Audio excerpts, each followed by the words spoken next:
الله الرحمن الرحیم. ډیره زیاته مننه د دغه ملګرو چې د پروګرام را جوړ کړی دی، بیا موږ له بلنه راکړه. نیکنام صاحب ستاسو هم ډیره زیاته مننه کوم. عابد ملنګ صاحب ته په کتاب باندې مبارکي وایم او یو انتخاب غزل ورته ډالۍ کومه د کامران دانش چې د خولې خوند مې بیماری هم خراب کړی، خو د یو ښکلي یارۍ هم خراب کړی. د خولې خوند مې بیماری هم خراب کړی، خو د یو ښکلي یارۍ هم خراب کړی. یو هلک اصل کې مخکې نه خراب و، یو هلک یوې جینۍ هم خراب کړی. مننه. یو هلک اصل کې مخکې نه خراب و، یو هلک یوې جینۍ هم خراب کړی. زما پلار ته اکثر خلک داسې وایي مشر زوی د شاعرۍ هم خراب کړی. مننه. زما پلار ته اکثر خلک داسې وایي مشر زوی د شاعرۍ هم خراب کړی.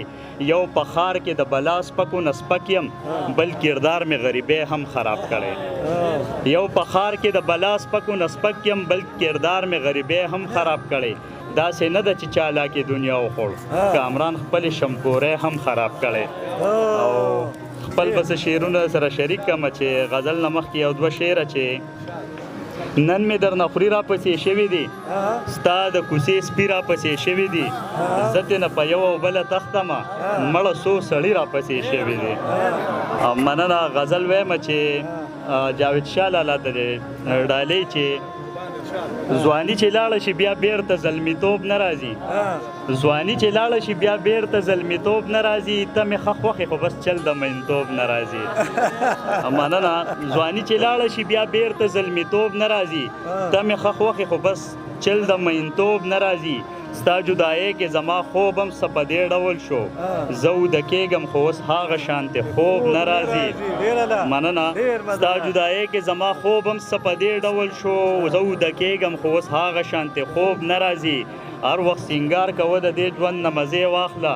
مفتي صاحب هر وخت سینګار کوه د دې ژوند نه مزې واخله، څو د شمار ورځې دي بیا بیرته ناوېتوب نه راځي.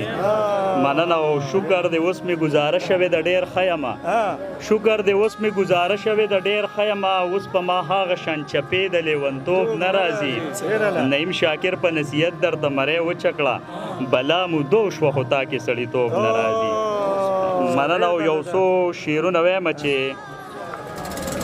زما سره یو څو خبرې وکړي، د ټوپک او تماچو خبرې وکړي، اوسني زلمي بابا نه څه خبر دي، دوی د نورو نظریو خبرې وکړي. مننه. او ګاونډی چې په بلې مې صفت وکړي، مور مې زر د سپېلنو خبرې وکړي، د غریب ژوند د بلا کړمو ډک وي، خوار بس څه د خوشحالو خبرې وکړي. او دا یو شعر پکې دی ټولو هلکانو ته ډالۍ چې دا د نن وخت هلکان دی الله پوی کړي، ټوله ورځ د جینکو خبرې وکړي. د دې نن وخت هلکان دی الله پوی کړي، ټوله ورځ د جینکو خبرې وکړي. په اسمان کې چې وریځ ویني دا بازې، په نالت شي د نشو خبرې وکړي.